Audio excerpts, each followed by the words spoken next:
Victoria and myself decided to put together the book that we are launching today to document some of the landmark roles that African arbitrators have played and to chart the way forward in terms of how the practice of arbitration, especially energy and mining arbitration, can be even more coherent and strategically improved in the continent of Africa. So it's great that we will be able to benefit from your expertise and add that to our own knowledge as we think together on how to increase the prominence and important roles of African arbitrators in the energy and mining sector. Of course, we have a lot of law firms and experts that try to, of course, enhance knowledge in this regard. But one thing that I always look for and wonder are those law firms that specifically have in mind opportunities to train African arbitrators, especially the young and upcoming ones, to give them opportunities to succeed and excel. And speaking about that, one prominent arbitrator that has given a lot of thought to that and action to that is our keynote speaker today, Professor Kawa Qureshi, who is a King's Counsel and head of McNair International, a leading global law firm with offices in London and in Doha, Qatar. And I'm particularly honored to be a senior counsel in the firm. Of course, Professor Kawa Qureshi specializes in international arbitration, commercial litigation, and public international law. He is consistently identified as a leader in his fields of practice. And of course, he has taken on a number of high-profile cases. He has acted for and against commercial and state parties in more than 70 countries with appearances in arbitration and court matters. Of course, he was called to the bar in England and Wales as far back as in 1990, and he became a silk in 2006. He's often described as a great tactician who reads the tribunal well and fights hard for client. In 2013, he was appointed as deputy judge of the High Court, and he frequently sits as an arbitrator in different parts of the world, most especially in Africa, where he's acted in Kenya and in a number of countries. He's taught commercial law at Cambridge University in England, and of course, public international law at King's College, and he served as a visiting professor in commercial law at the University of London in 2006. His expertise in commercial arbitration is wide-ranging, and it covers mining, energy, and a number of high-profile commercial cases as well, especially fraud and regulatory law. Like I said, I need more than an hour to read his full bio, but I will stop there and say thank you very much, Professor Kawa Qureshi, for joining us. Thank you to all our speakers, and the floor is yours, Prof. Thank you. Ladies and gentlemen, good morning. Thank you to the organizers. Thank you, Dr. Victoria Nalule and Professor Damilola Olaweyu, who I count as a very dear friend and esteemed colleague. It's a great pleasure for me to have been invited to provide the keynote comments for this book, this very timely, extremely important text dealing with the potential of Africa insofar as it relates to energy and mining. I'm also very pleased that Diamana Diawara will also provide some comments from the foremost institution that's dealing with commercial arbitration in Africa, namely the ICC. In case anybody from the LCIA is listening, of course, I'll make a mention for the LCIA as well. This is not favoritism for the ICC. Why is this important? Well, from my own practice, as Professor Damilola has kindly identified from the office in London and in Qatar in 30 years plus, when he said as long ago, it made me feel pretty old, but I'm sure he didn't mean it in that way. I've appeared in the English courts. I've appeared as Professor Olowi mentioned in courts in Africa as well, in Kenya, on a very recent case that's ongoing. I've appeared in ICSID cases, commercial arbitrations involving African states. Indeed, some of the cases are mentioned in this text in the introduction. I won't say which ones. In the energy, oil, gas, power production agreement context, there are matters that I've dealt with, including states, Ghana, Nigeria, Uganda, in mining in DRC, Zambia, Botswana, South Africa, just to name some of those. And all of this illustrates to me from the decades of practice just how rich Africa is in human potential, natural resources. The book points out that more than 7% of the world's oil reserves are in Africa. There's an abundance of minerals. And that is why foreign investors flock to Africa. Many of the cases that I've done have been for foreign investors, but as many of them have been for the states. I've represented the states as much as the investors in these arbitrations and court proceedings. The challenges that are being faced by Africa include the fact that whilst it's abundant in natural resources, there is energy poverty. If any of you have ever seen satellite imagery of the world at night, we see darkness over Africa, whilst in other parts of the world, the Western Hemisphere, lights are on even at night. Wasteful, yes. How is that impacting on climate change? Well, we know. We're seeing the impact of climate change in Africa around the equatorial area and low-lying regions already.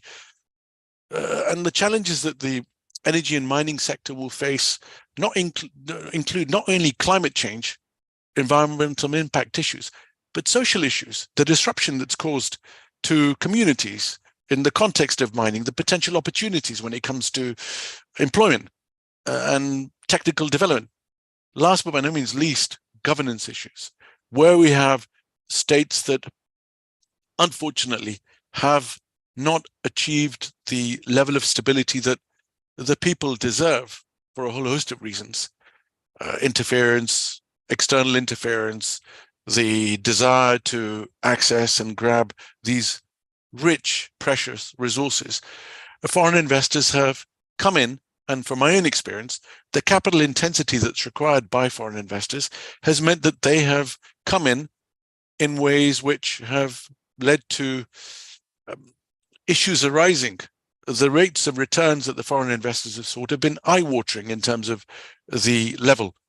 And that is in some part due to the fact that they take on board significant, from their perspective, political risk. There is significant legal, regulatory instability. And that's why this book is extremely important. In the region, in Africa, we need far more initiatives to develop knowledge, to develop capacity building. As Professor Damilolo has pointed out, this is something I have myself a very strong interest in, not only through having taught for more than 30 years, but capacity building, an initiative that I take on myself and through the office with our colleagues, providing technical assistance, providing training programs. We've done this in Africa. We've done this in Uganda. We've done this in Kenya, physically being present, providing handbooks on drafting, negotiating contracts, which if anybody's interested, we can give you. We can send you electronic copies.